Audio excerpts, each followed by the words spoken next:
This channel does not promote any violence, harmful, or illegal activities. All content provided by this channel is meant for an educational and information purpose only. বীরভূমের খয়রাশোলে GMPL কলিয়ারিতে কয়লা ভাঙার সময় বিস্ফোরণ, আর সেই বিস্ফোরণে মৃত্যু হয়েছে 5 জন শ্রমিকের, যেটা আমরা এখনো পর্যন্ত জানতে পাচ্ছি। অসাবধানতাবশত এই ঘটনা ঘটেছে বা দুর্ঘটনা ঘটেছে, আহত হয়েছেন বেশ কয়েকজন। তবে কি শ্রমিকদের পর্যাপ্ত নিরাপত্তা ছিল না? কারণ কয়লা উত্তোলনের সময় একাধিক বিস্ফোরণ ঘটে, একাধিক বিপদের সম্মুখীন হতে হয়, কার্যত জীবনের ঝুঁকি নিয়ে শ্রমিকদের কাজ করতে হয় কলিয়ারিতে।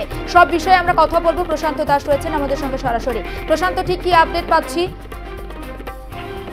দেখো জুলেখা, এই মুহূর্তে আপডেট যেটা রয়েছে, মৃতের সংখ্যা কিন্তু বেড়ে 6 হলো, যার ফলে এখনো পর্যন্ত অনুমান যেটা করা যাচ্ছে বা করা হচ্ছে সেটা মৃতের সংখ্যা কিন্তু আরো বাড়তে পারে, এটাই আশঙ্কা করছে পুলিশ প্রশাসন। কারণ এই মুহূর্তে কোনো আধিকারিক নেই সেই কলিয়ারিতে, যার ফলে সঠিক তথ্যটা এখনো পর্যন্ত ভেতর থেকে পাওয়া যাচ্ছে না এবং পুলিশ প্রশাসন কিন্তু এলাকাটি ঘিরে রেখেছে। দেখো, আমরা যেটা জানতে পারছি যে তোমার বাদুলিয়া গ্রাম লোকপুর থানার অন্তর্গত, তোমার খয়রাশোলের বাদুলিয়া গ্রামের অন্তর্গত তোমার জিএমপিএল যে কলিয়ারি রয়েছে, সেই কলিয়ারিতে তোমার বিস্ফোরক দিয়ে কয়লা ভাঙা হচ্ছিল। ভোরবেলায় সেই কয়লা ভাঙার সময় কিন্তু অসাবধানবশত বিস্ফোরণ ঘটে যায় এবং সেখানে আরও শ্রমিকরা কাজ করছিল এবং সেইখানে এই ভয়াবহ বা মর্মান্তিক দুর্ঘটনাটি ঘটে যায়। এবং আমরা শেষ যেটা পেয়েছিলাম যে 5 জনের মতো মৃত্যু হয়েছে, কিন্তু আমরা যখন এই লাইভে রয়েছি সেই সময় কিন্তু আরও সংখ্যাটা এসে আমাদেরকে জানালো যে 6 জনের মতো মৃত্যুর সংখ্যা জানা যাচ্ছে ভেতর থেকে। কারণ এখনো পর্যন্ত বেশ কিছুজন সংখ্যক কতজন শ্রমিক এই যে কয়লা যখন সেখান থেকে উত্তোলন করা হচ্ছিল সেই সময় ওই খনিতে ছিলেন, কিছু কি জানা যাচ্ছে? তুমি বললে যে মৃতের সংখ্যা বেড়েছে, অর্থাৎ 6 জনের মৃত্যুর খবর আমরা এই মুহূর্তে পাচ্ছি।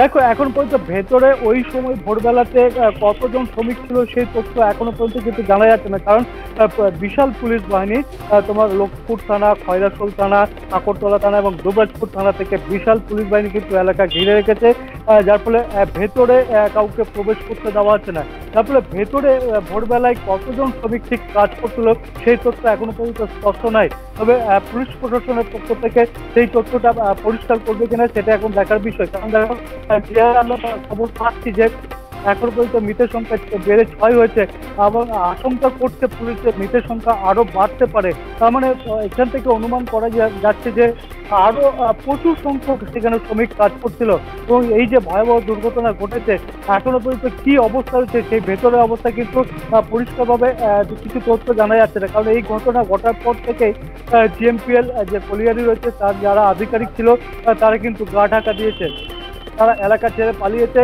এবং বাইরে এই বিস্ফোরণের ঘটনা শুনে কিন্তু আশেপাশে গ্রামের মানুষ ছুটে এসেছে এবং তারা ভিড় জমিয়েছে এবং যার ফলে পরিস্থিতি যাতে উত্তেজিত না হয় সেই দিকেও কিন্তু পুলিশ নজর রাখছে এবং বিশাল পুলিশ বাহিনী কারখানা যে কলিয়ারি রয়েছে তার আশেপাশে ঘিরে রেখেছে এবং ভেতরে কাউকে প্রবেশ করতে দেওয়া হচ্ছে না।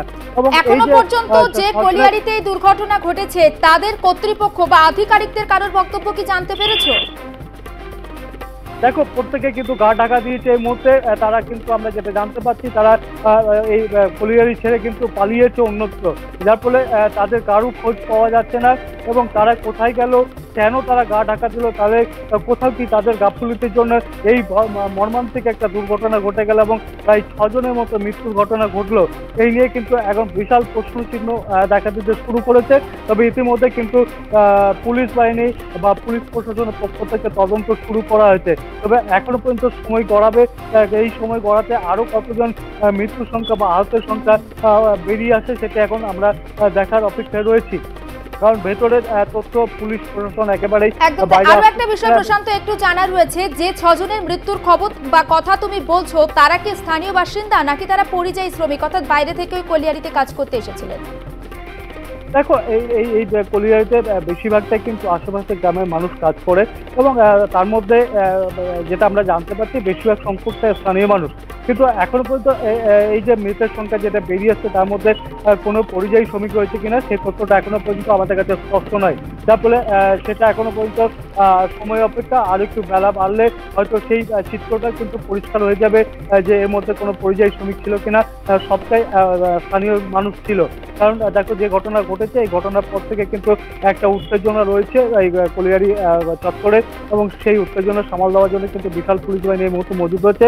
পাশাপাশি ভেতরে কি ঘটনা ঘটেছে সেটাও পুলিশ তদন্ত করে দেখার চেষ্টা করছে। একেবারে নজর থাক প্রশান্ত, আপাতত তোমাকে ধন্যবাদ। এবং খয়রাশোলের একটি কয়লা খনিতে অর্থাৎ কলিয়ারিতে কয়লা উত্তোলনের সময় বিস্ফোরণে 6 জন শ্রমিকের মৃত্যু হয়েছে। মৃতের সংখ্যা আরো বাড়ার আশঙ্কা রয়েছে, যেটা আমরা জানতে পাচ্ছি। আহত হয়েছেন অনেকে ইতিমধ্যে ওই জিএমপিএল অর্থাৎ গঙ্গারামচক মাইনিং প্রাইভেট লিমিটেড কলিয়ারিতে যে আধিকারিকরা তারা কিন্তু পালিয়ে গিয়েছেন এবং পুলিশ গোটা এলাকা ঘিরে রেখেছে। অবৈধভাবে কি কয়লা উত্তোলন করা হচ্ছিল নাকি নেপথ্যে কোনো অন্যান্য কারণ রয়েছে ইতিমধ্যে তদন্ত করে দেখছে পুলিশ। তবে এলাকায় শোকের পরিবেশ এবং মৃতের সংখ্যা আরো বাড়ার আশঙ্কা করা হচ্ছে।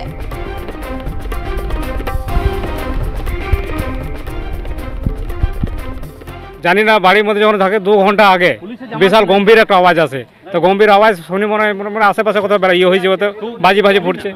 তো তারপর কিছুক্ষণ পরে একটা খবর আসে যে মাইনাসে ব্লাস্টিং হয়েছে, 4-5 জন মারা, ওই জন্য আমরা দেখতে আসি গ্রামবাসী। এসে দেখুন 4-5টা বডি পড়ে আছে, আর বাকি হসপিটাল গেছে, নারগোনা হসপিটাল আমাদের যে সদর হসপিটাল আছে সেখানে গেছে।